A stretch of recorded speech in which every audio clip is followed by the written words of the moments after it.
I spent $30,000 paying for my son's wedding. During the speech, he raised a glass and said, "A toast to the woman who made our dream come true," while hugging my daughter-in-law's mother. Then he kicked me out of the party, saying I would only ruin it. So I made one phone call, and every guest went pale. But let me back up and tell you how I got to that moment, standing in the parking lot of the country club, my hands shaking as I dialed a number that would change everything. 6 months earlier, my son David had announced his engagement to Jessica. I was thrilled. After his father passed away 3 years ago, I'd worried David would never find happiness again. He'd been so withdrawn, so focused on his career that I thought he'd forgotten how to let people in. Before we continue, comment where you're watching from and subscribe to the channel. We'd love to see how far our stories are reaching. When he brought Jessica home for the first time, she seemed perfect for him. Blonde, bubbly, with that kind of confidence that comes from never having to worry about money. She worked in marketing at her father's company, lived in a trendy downtown apartment, and spoke casually about vacation homes and country club memberships like they were normal parts of life.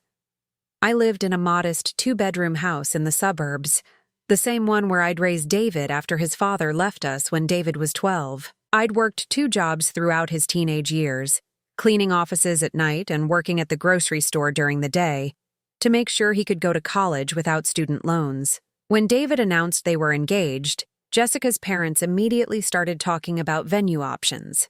The Grandview Country Club, they said. It was where Jessica had always dreamed of getting married, where her mother had gotten married, where all the right people had their events. I sat quietly at their dining table, surrounded by wedding magazines and venue brochures, feeling increasingly out of place. Everything they discussed cost more than I made in 6 months. The flowers alone were budgeted at $8,000. The photographer they wanted charged $5,000. The band was $7,000. "Don't worry about the cost, Mom," David said when he saw my expression. "Jessica's parents are handling most of it. We just need help with some of the smaller items." Smaller items. That's what he called the venue rental, the catering, the decorations, and the open bar. Everything that came to exactly $30,000. My entire life savings, plus the money I'd gotten from selling my mother's engagement ring. I should have questioned it then. Should have asked why Jessica's parents, who clearly had money, needed me to cover the most expensive parts of the wedding. But I was so happy to see David excited about something, so grateful to be included in his future, that I said yes, without hesitation. The next few months were a blur of payments and planning. Every week, there was another bill. The florist needed a deposit. The caterer required payment in advance. The band wanted their fee up front. Each time David would call with that slightly strained voice he got when talking about money. "Mom, I know it's a lot, but Jessica's parents are covering the dress, the photographer, the invitations. We're actually getting a great deal." I never met Jessica's parents during the planning process. They were always traveling, or busy with work, or dealing with some family obligation. All communication went through Jessica, who would text me pictures of flower arrangements and ask for my opinion, making me feel involved even though I was essentially just writing checks.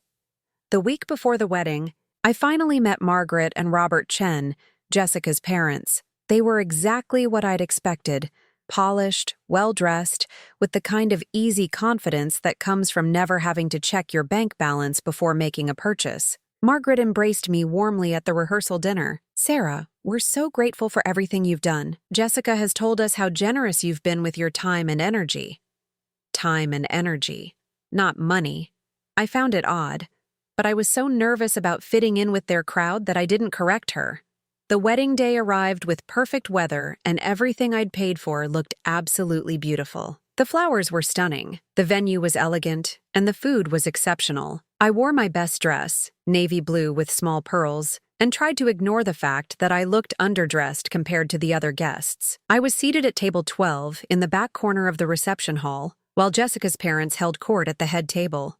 During cocktail hour, I overheard snippets of conversation from the other guests about how generous the Chen family was, how they'd spared no expense, how lucky David was to marry into such a wonderful family. When it came time for the speeches, David stood up with his glass of champagne, looking handsome in his rented tuxedo. My heart swelled with pride as he began to speak about love and gratitude and the future he was building with Jessica. Then came the moment that shattered everything. "I want to raise a toast," David said, his voice carrying across the silent room, "to the woman who made our dream come true." He turned away from me, walked across the room, and wrapped his arms around Margaret Chen. To Margaret, who opened her heart and her home to make this day possible. The applause was thunderous. Margaret dabbed at her eyes with her napkin while Robert beamed proudly. I sat frozen in my chair, watching my son praise another woman for the sacrifices I had made. After the toast, I approached David at the bar. My legs felt unsteady, my voice barely above a whisper. "David, I need to talk to you for a minute." He turned to me with the kind of polite smile you'd give a stranger. "Mom, what's wrong? You look upset." "I'm just confused about the toast. You thanked Margaret for making the wedding possible. But, Mom, please don't do this now." His voice was sharp, embarrassed. "Margaret and Robert have been incredibly generous. They've made Jessica's dream wedding happen." "But David, I paid for—" "You paid for some things, Mom. Margaret and Robert covered the major expenses, the important things. Important things. The venue, the food, the flowers, the music. None of it was important? I don't understand," I said, my voice shaking. "I gave you $30,000. I sold my mother's ring. I've been eating peanut butter sandwiches for dinner so I could afford—" "Mom, you're being dramatic." David glanced around nervously, aware that other guests were starting to notice our conversation. "Look, I appreciate what you contributed, but Jessica's parents have been the real heroes here. They're the ones who made this level of elegance possible." Jessica appeared at David's side, her perfect smile faltering slightly when she saw my face. "Is everything okay?" "My mother is just feeling a little overwhelmed," David said. "I think maybe it's time for her to head home. She's had a long day." Head home. I was being dismissed from my own son's wedding. "David, please," I said, reaching for his arm. "I just want to understand." "Mom, you're embarrassing yourself." His voice was cold now, final. "And you're embarrassing me. I think it's best if you leave before you ruin Jessica's special day." The words hit me like a physical blow. I looked around the room at all the beautiful things I'd paid for, at the guests enjoying the food and drinks I'd made possible, at my son who was looking at me like I was a stranger who had crashed his party. I walked out of that country club with as much dignity as I could muster, my purse clutched tightly in my hands. In the parking lot, I sat in my car for a long moment, letting the reality of what had just happened wash over me. Then I remembered something. Something important that David had forgotten in his rush to rewrite history. I pulled out my phone and scrolled through my contacts until I found the number I was looking for. My hands were shaking as I dialed, but my voice was steady when someone answered. "This is Sarah Mitchell," I said.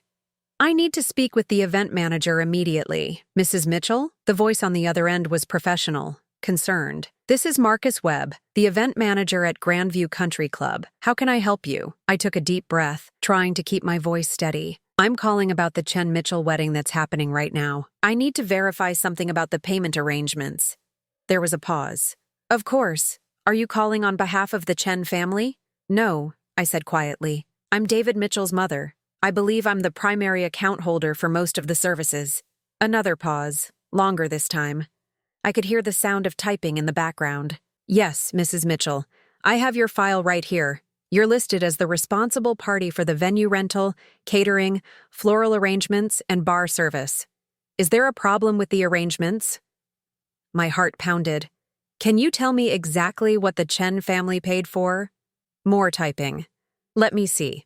The Chen family covered the photographer, invitations, and the bride's transportation. Their total contribution was $3,200. $3,200 out of a $33,000 wedding. And my portion? Your account shows payments totaling $2,900. The final payment was processed yesterday for the bar service." I felt dizzy. Nearly $30,000, while Jessica's parents had contributed less than the cost of the flowers alone. "Mrs. Mitchell, is everything all right? Do you need to make any changes to the arrangements?" I looked across the parking lot at the country club, where my son was celebrating with his new wife and her family, where guests were toasting the generosity of people who had contributed almost nothing, where I had been dismissed as an embarrassment. Actually, yes, I said. I need to make several changes, but first, I need to understand something. Who has the authority to make modifications to the services? As the primary account holder, you have full authority over any services paid for through your account. What modifications did you need to make? I closed my eyes, thinking about David's cold dismissal, Jessica's fake smile, Margaret Chen accepting praise for my sacrifices. I need to cancel everything, immediately. I'm sorry, Mrs. Mitchell, but the event is currently in progress. Are you sure you want to? I'm absolutely sure. Cancel the bar service, the music, the catering for the rest of the evening, everything that's in my name. Mrs. Mitchell, this is highly unusual. Perhaps you should speak with your son first. My son just threw me out of the wedding I paid for, I said, my voice finally cracking. He thanked another woman for my generosity and told me I was embarrassing him. I think we're past the point of family discussions.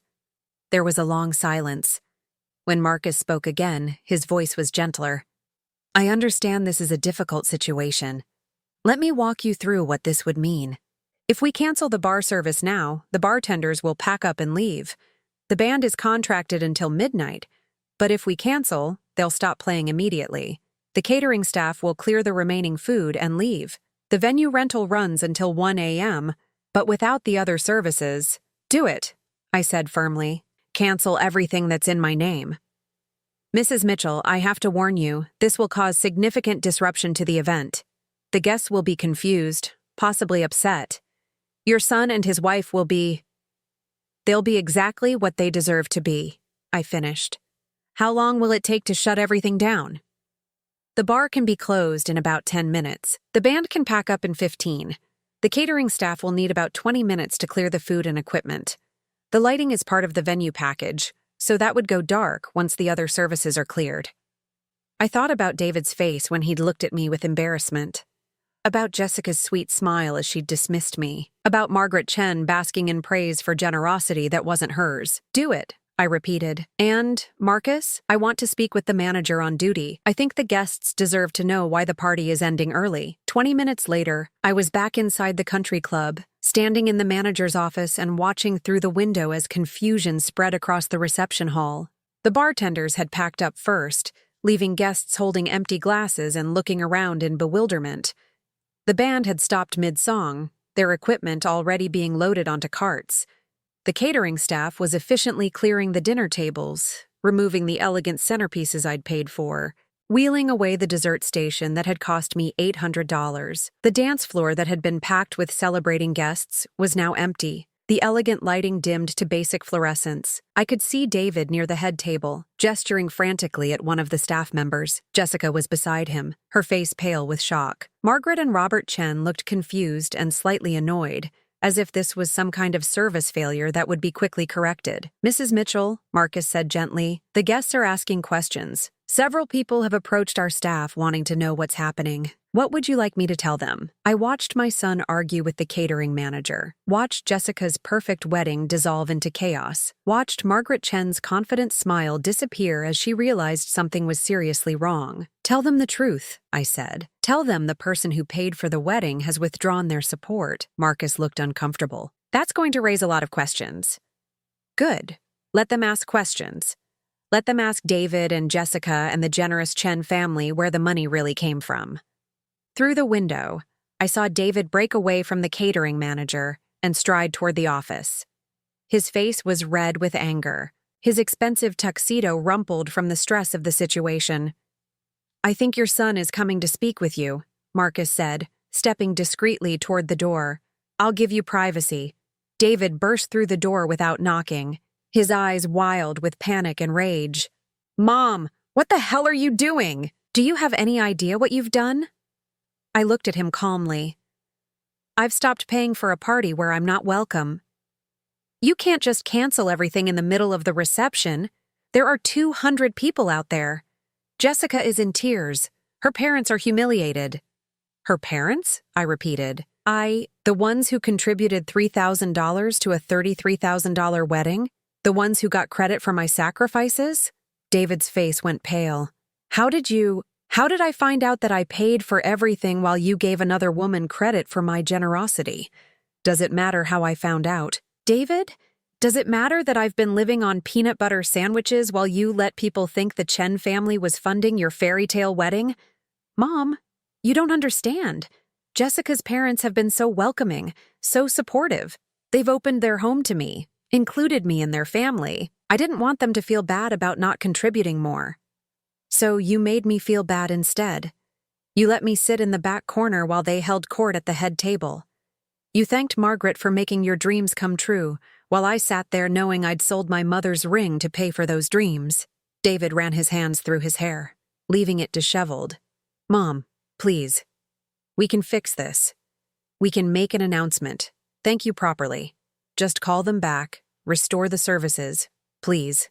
I looked at my son, this man I'd raised and sacrificed for, and saw a stranger. Someone who would humiliate his own mother to impress his new in-laws. Someone who would rewrite history to make himself look better. No, I said quietly, I won't fix this. You made your choice when you kicked me out of the wedding I paid for. You made your choice when you decided Margaret Chen deserved credit for my sacrifices. Mom, think about what you're doing. Jessica will never forgive me for this. Her family will never forgive me. You're destroying my marriage before it's even started. I'm not destroying anything, David. I'm simply stopping my financial support for people who don't appreciate it. There was a commotion outside the office. Through the window, I could see guests gathering their purses and jackets, looking confused and disappointed. Some were arguing with the few remaining staff members. Others were talking in small groups, clearly speculating about what had gone wrong. Jessica appeared in the doorway, her wedding dress slightly wrinkled, her makeup streaked with tears. David, my parents want to know what's happening. People are leaving. The photographer is asking if we want him to stay. I don't understand what's going on. She looked at me with a mixture of confusion and accusation. Mrs. Mitchell, David said you might be able to help fix this situation.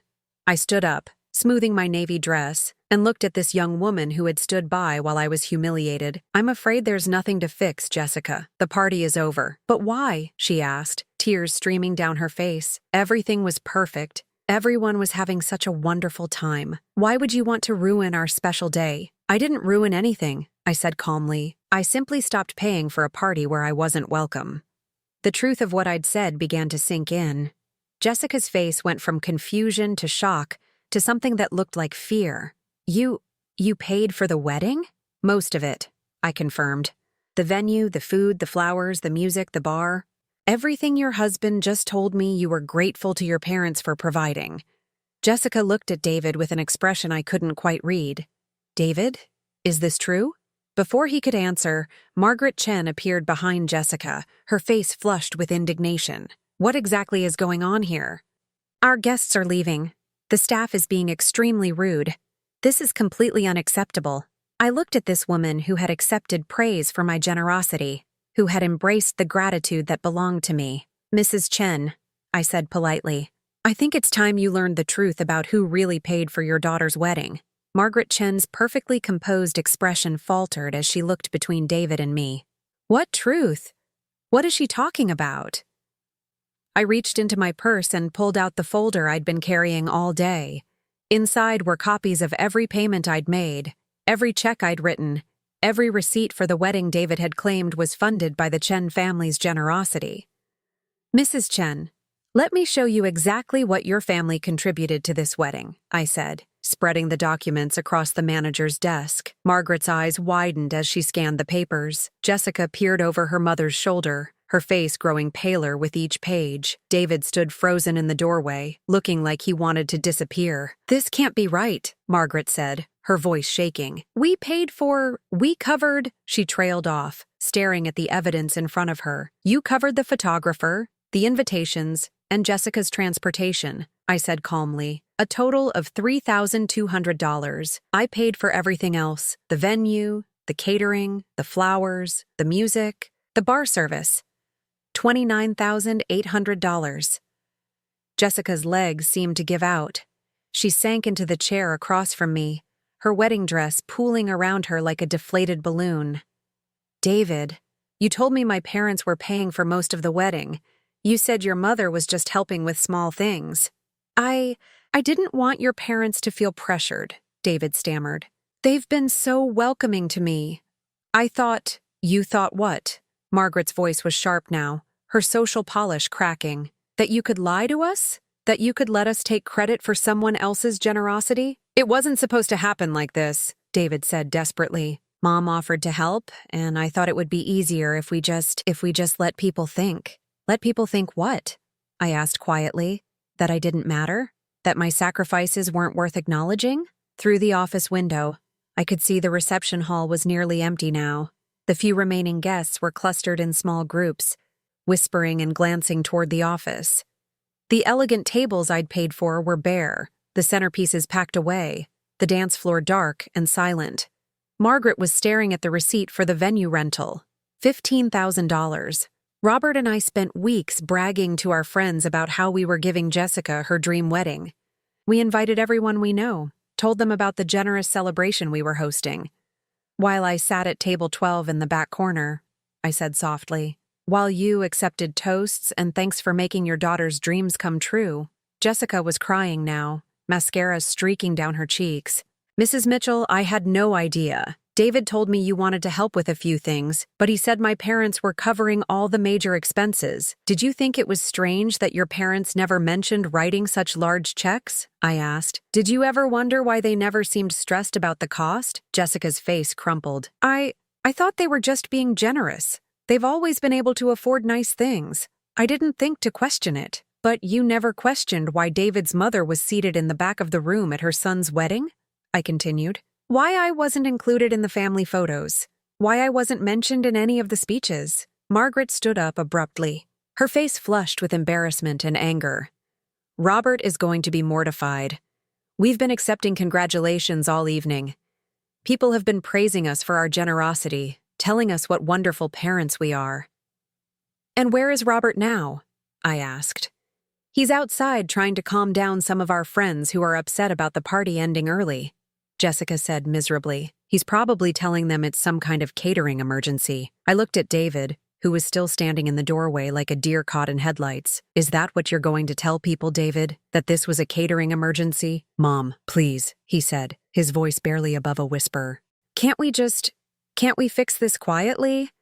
We can make announcements later. Give you proper credit. We can have another reception. Do it right this time. Do it right? I repeated. You mean do it honestly? Tell people the truth about who actually paid for your wedding? Margaret was pacing now, her heels clicking against the floor. This is a disaster. Absolutely every person at this wedding thinks Robert and I paid for it. They're going to find out we've been taking credit for... She stopped, looking at me with something that might have been respect. For your incredible generosity. It wasn't generosity, I said firmly. It was love. It was a mother wanting to give her son the wedding he dreamed of. It was me working extra shifts and selling my mother's jewelry so David could start his marriage without financial stress. Jessica looked up at me through her tears. You sold jewelry to pay for our wedding? I nodded. My mother's engagement ring. The only thing I had left of her. I sold it to pay for your flowers. The silence that followed was deafening. Through the window, I could see Robert Chen talking animatedly to a group of guests, his hands gesturing as he presumably explained the situation. He had no idea that his explanation was about to become a lot more complicated. Mrs. Mitchell, Jessica said quietly, I need to ask you something, and I need you to be completely honest with me. I waited. Did David ask you to keep quiet about paying for the wedding? Did he specifically tell you not to tell people? I thought back to the conversations we'd had over the past 6 months. He never explicitly told me not to tell people, but every time the topic came up, he would redirect the conversation. He'd say things like, Jessica's parents are being so generous, or the Chen family is really going all out. He created an impression without outright lying. But he knew you were paying for everything? He knew exactly what I was paying for. Every time he called asking for money, he knew I was covering another major expense. David finally spoke up. Mom, I never meant for it to go this far.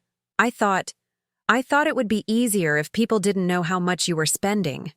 I didn't want you to feel pressured or have people think you were showing off. Showing off?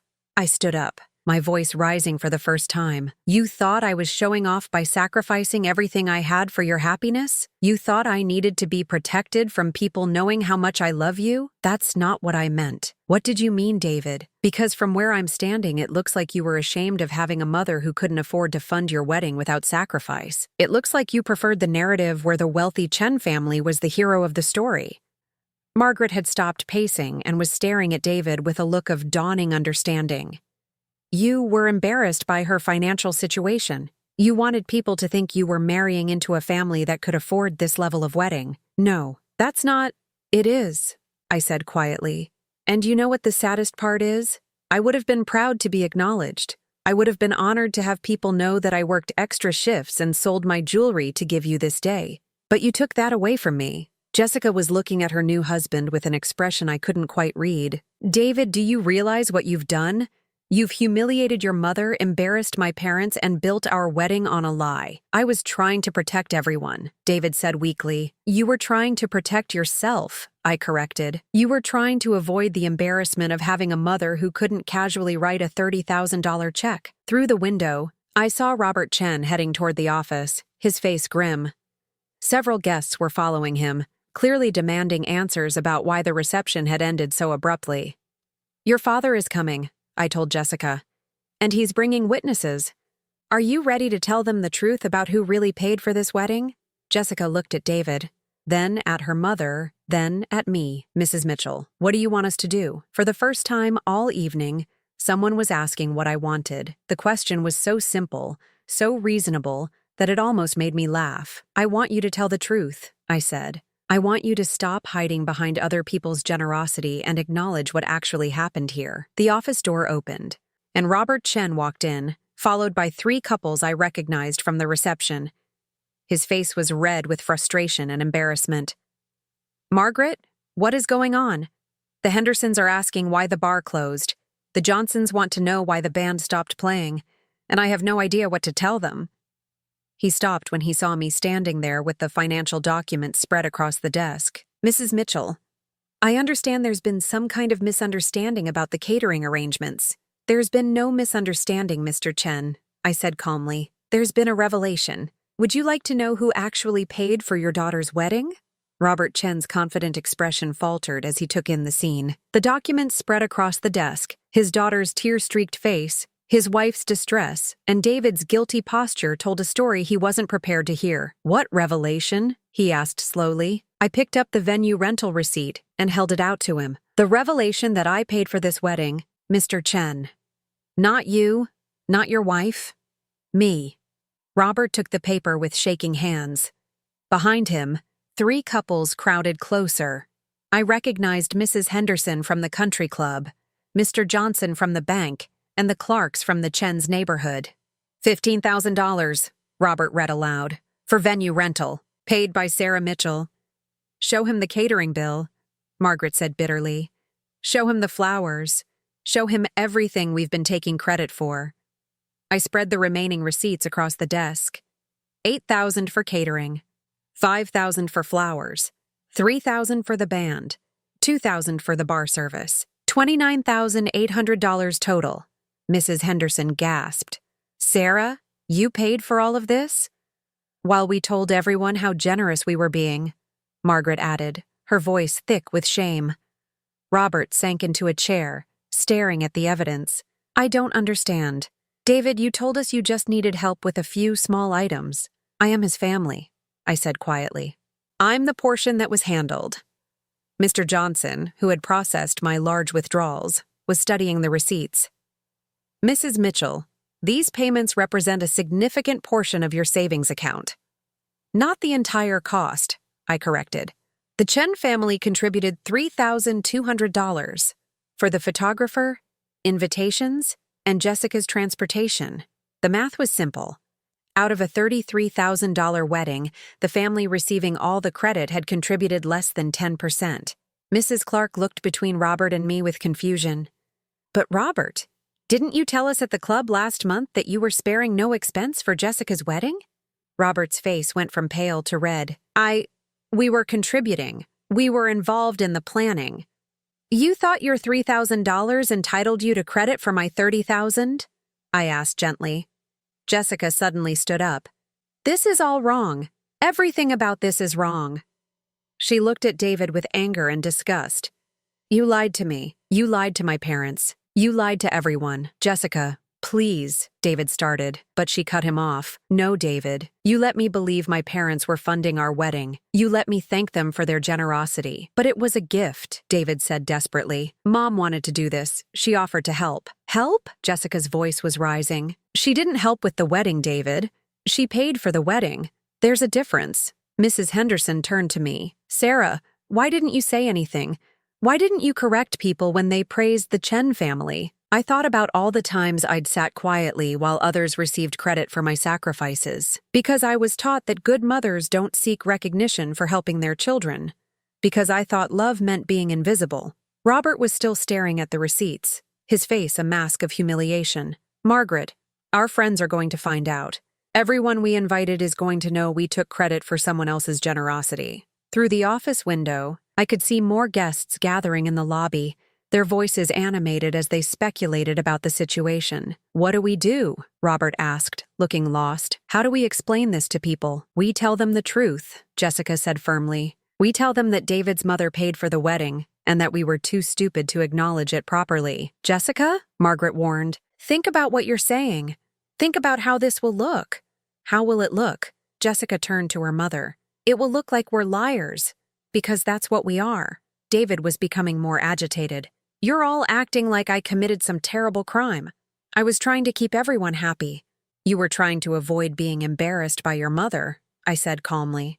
You were trying to present yourself as someone who didn't need his mother's financial support. That's not true. Then why didn't you acknowledge me in your speech, David? Why didn't you thank the woman who actually made your dream wedding possible? The question hung in the air like a challenge. David opened his mouth several times, but no words came out.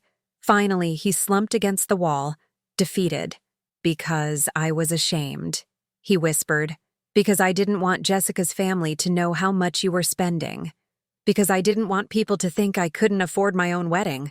The honesty of his confession hit the room like a physical blow. Jessica stared at her husband as if seeing him for the first time. You were ashamed of your mother's love, she said slowly. You were embarrassed by her generosity. I was embarrassed by the situation, David corrected. But you were fine with people knowing when you thought my parents were paying, Jessica pointed out. You were fine with everyone thinking the Chen family was incredibly generous. Mr. Johnson cleared his throat. Perhaps we should give the family some privacy to work this out. No, I said firmly. You're witnesses to what happened here. You've seen the evidence. You know the truth. Mrs. Henderson nodded slowly. Sarah, what made you decide to cancel the services tonight? What was the final straw? I looked at David, remembering the coldness in his eyes when he'd dismissed me.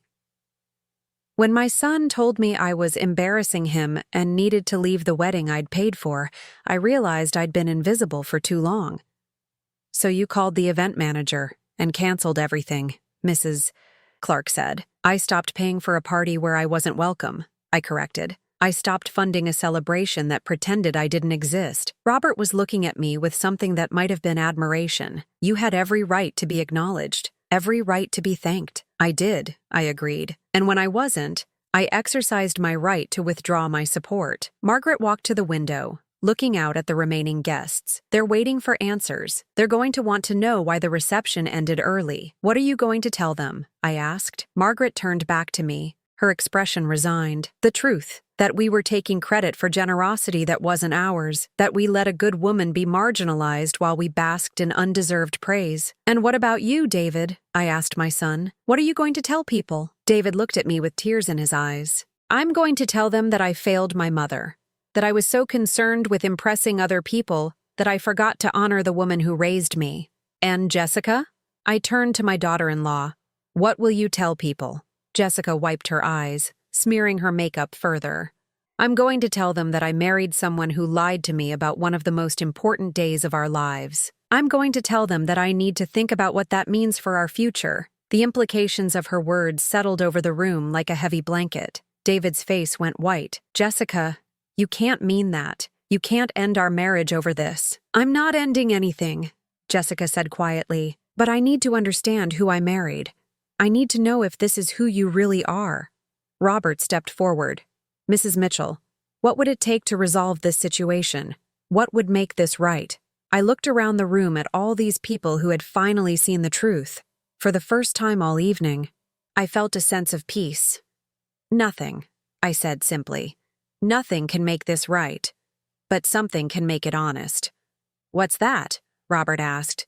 The truth, just the truth.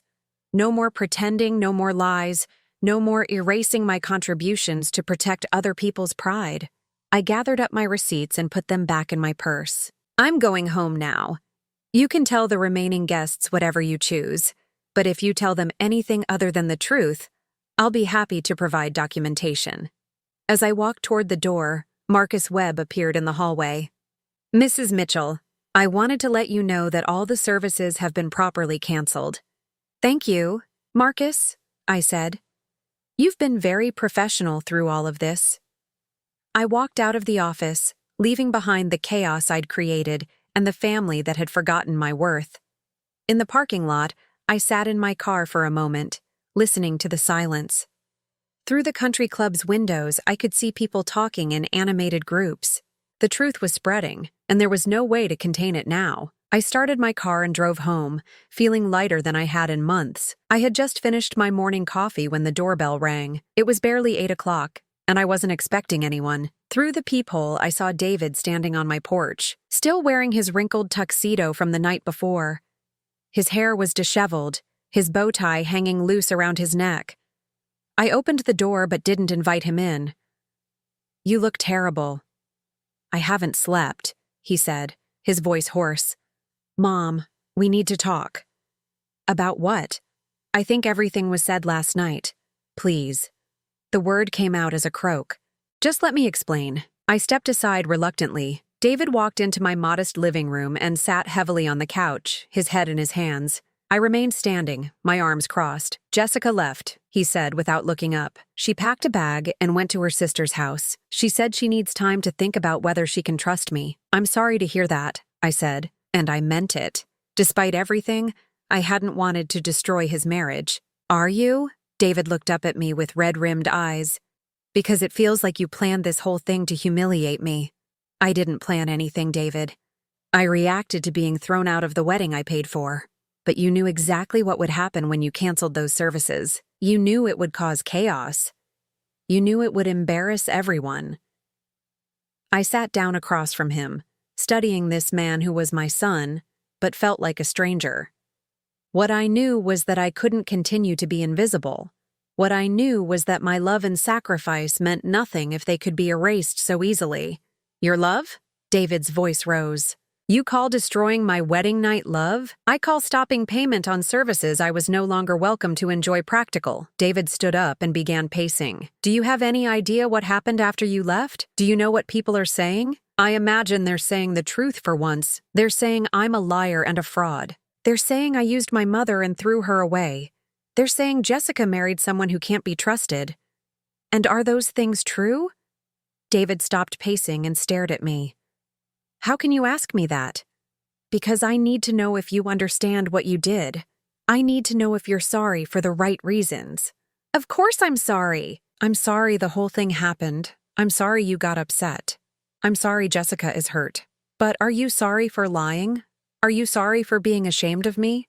Are you sorry for letting other people take credit for my sacrifices? David was quiet for a long moment. I was trying to protect you. From what? From people judging you? From people thinking you were showing off or trying to buy your way into Jessica's family's good graces? I felt a cold anger rising in my chest. So you decided to let them think I was irrelevant instead? That's not what I wanted. What did you want, David? Because from where I sit, it looks like you wanted the prestige of marrying into the Chen family without the embarrassment of admitting you needed your mother's financial help. I wanted everyone to be happy, he said weakly. Everyone except me. David sank back onto the couch. I never meant for it to hurt you. But it did hurt me. It hurt me every time someone praised the Chen family's generosity. It hurt me when I was seated at the back of the room. It hurt me when you thanked Margaret for making your dreams come true. And it destroyed me when you told me I was embarrassing you. I was panicked. I didn't know what to say. You could have said thank you. You could have acknowledged that I was the one who made your wedding possible. You could have treated me with the respect I deserved. My phone rang, interrupting our conversation. Jessica's name appeared on the screen. "It's your wife," I said, showing David the phone. "Don't answer it," he said quickly. "She's angry. She's not thinking clearly." I answered anyway. "Hello, Jessica." "Mrs. Mitchell." Jessica's voice was strained but determined. "I need to ask you something, and I need you to be completely honest." "Of course." "Did David know you were paying for the entire wedding? Did he know exactly how much you were spending?" I looked at David, who was shaking his head frantically. "Yes, he knew. Every time he called asking for money, he knew exactly what expense he was asking me to cover." "I see." Jessica was quiet for a moment. "And did he ever ask you to keep quiet about it? Did he ever explicitly tell you not to tell people?" "He never said the words outright, but he created an atmosphere where I felt like I should stay quiet about my contributions." "Thank you for being honest with me." Jessica's voice was getting stronger. "Can you put David on the phone?" I handed him the phone. David took it reluctantly. "Jessica, honey, please let me explain." I could hear Jessica's voice through the phone, sharp and angry, though I couldn't make out the words. David's face went pale as he listened. "Jessica, that's not fair. You can't make that decision without talking to me first." More angry words from Jessica. "Fine," David said, his voice defeated. "If that's what you want." He hung up and handed me the phone back. "She's filing for annulment. She says she can't be married to someone who would lie about something so fundamental." "I'm sorry, David." "Are you?" "Because you seem to be getting everything you wanted." "What I wanted was respect. What I wanted was acknowledgement. What I wanted was to be treated like a valued member of this family instead of an embarrassment to be hidden." "Well, congratulations. You've gotten your respect, and you've destroyed my marriage in the process." I stood up, my patience finally exhausted. "I didn't destroy your marriage, David. Your lies destroyed your marriage. Your shame destroyed your marriage. Your willingness to throw me away to impress other people destroyed your marriage. So what happens now?" David asked bitterly. "You've made your point. You've humiliated me in front of everyone. You've cost me my wife. Are you satisfied?" "I'm not satisfied, David. I'm heartbroken. I'm heartbroken that my son cared more about impressing strangers than honoring his mother.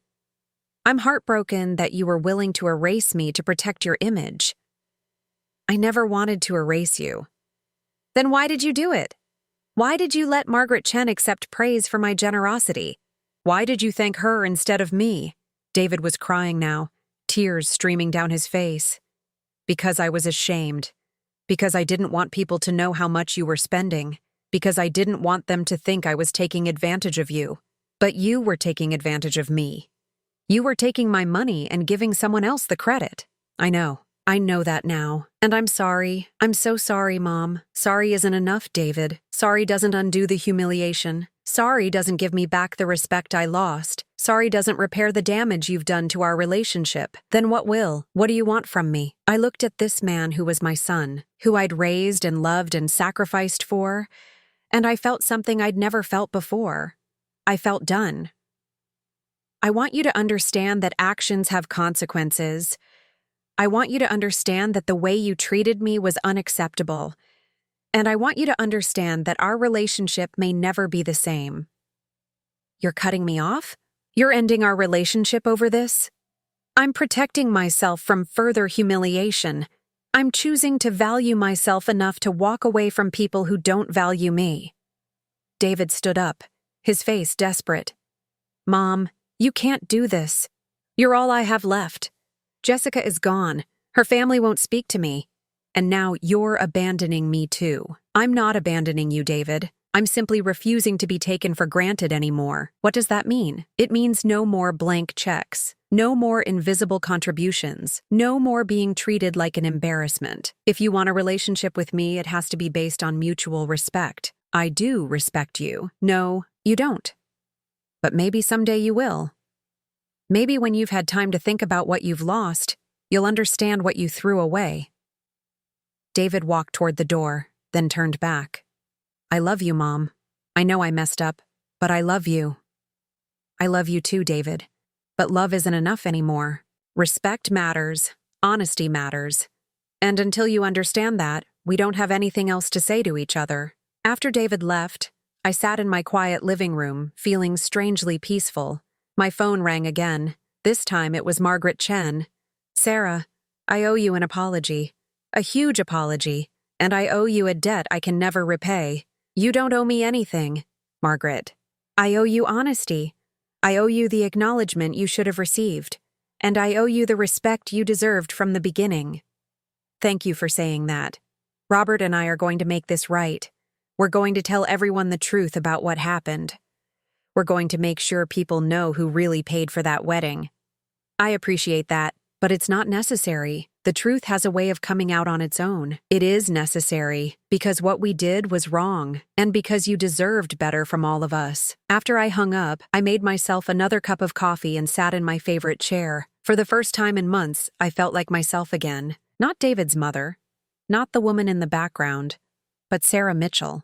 A woman who had finally learned to value herself enough to demand respect.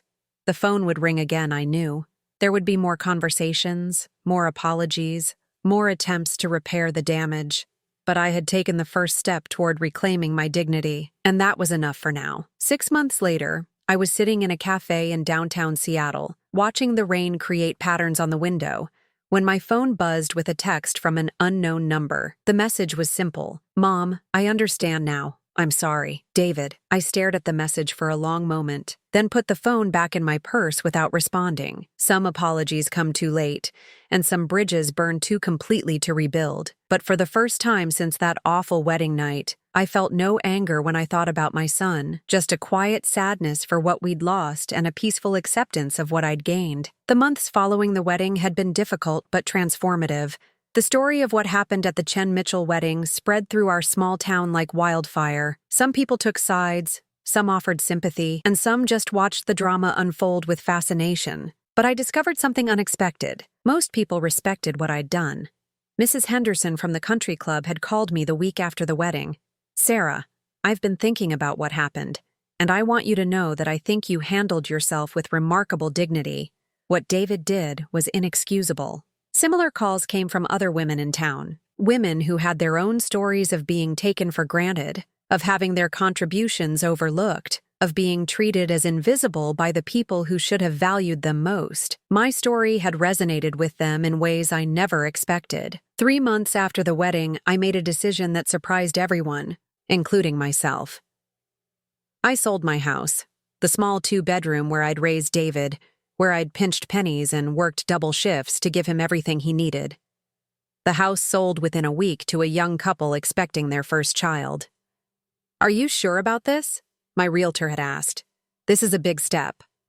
I'm sure, I'd replied. I'm ready for something new. With the money from the house sale, combined with what was left of my savings after the wedding debacle, I bought a small apartment in Seattle and enrolled in the art classes I'd always dreamed of taking.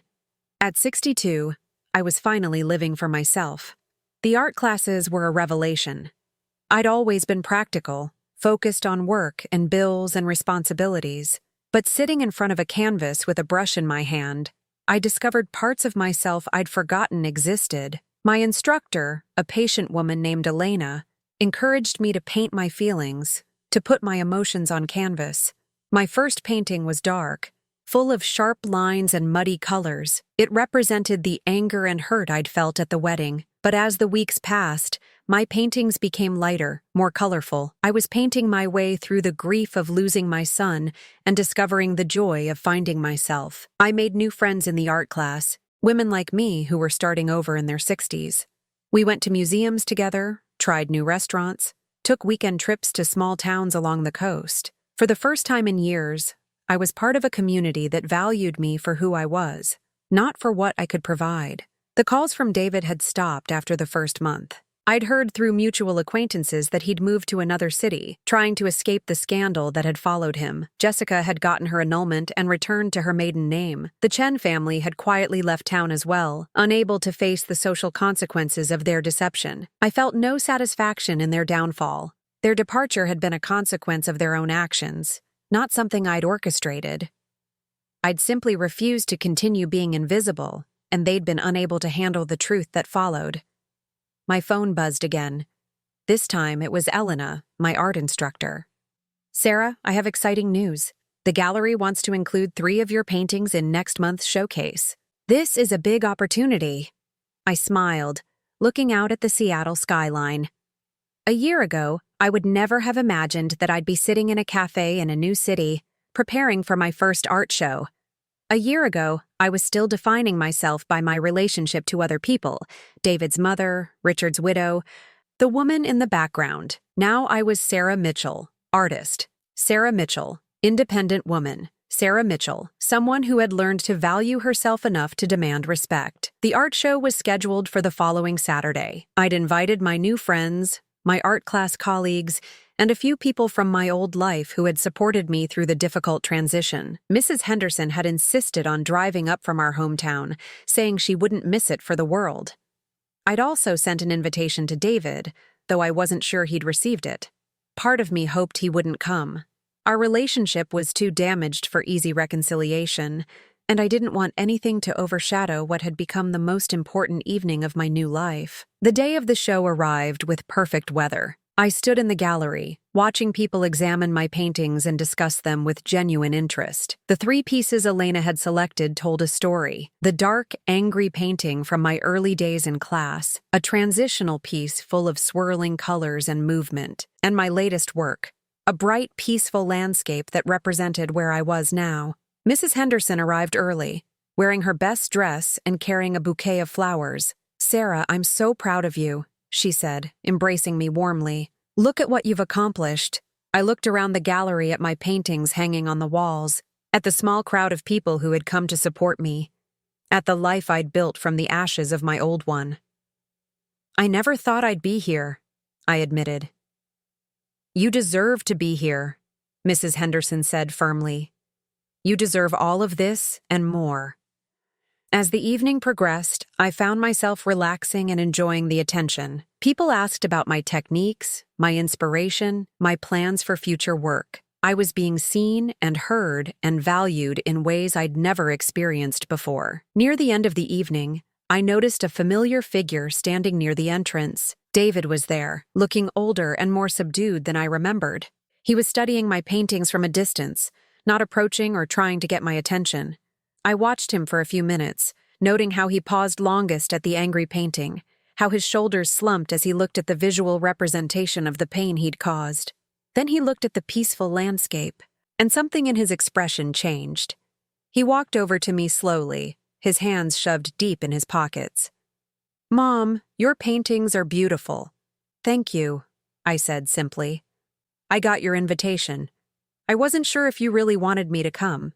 "I wasn't sure either," I admitted, "but I'm glad you did. I've been thinking about what you said, about respect and honesty, about how I treated you, and you were right, about everything. I was ashamed of needing your help, and I let that shame hurt the person I should have been protecting." I looked at this man who was my son, who looked tired and humbled in a way I'd never seen before. "I'm sorry things turned out the way they did." "I'm not," David said quietly.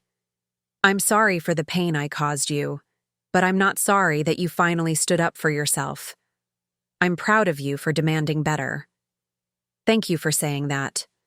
I know I don't deserve forgiveness. I know I can't undo what I did, but I want you to know that I understand now. I understand what I threw away, and I understand why you couldn't accept being treated that way." "I forgive you, David," I said, surprising myself with the words. "I forgive you, but I can't go back to the way things were." "I wouldn't want you to," he said. "You're happier now. You're free. You're living the life you deserve." We stood together in comfortable silence, looking at my paintings, the angry one, the transitional one, and the peaceful one, the story of my journey from victim to survivor, to someone who had learned to thrive. "I should go," David said eventually. "I just wanted to see your show. I wanted to tell you I'm proud of you." "I'm proud of me too," I said, and meant it completely. After David left, I stood alone in the gallery, surrounded by my art and my new life. The woman who had been dismissed from her son's wedding was gone, In her place was someone stronger, someone who had learned that respect isn't given, it's demanded. Someone who had discovered that it's never too late to start over. I was 62 years old, and I was finally free.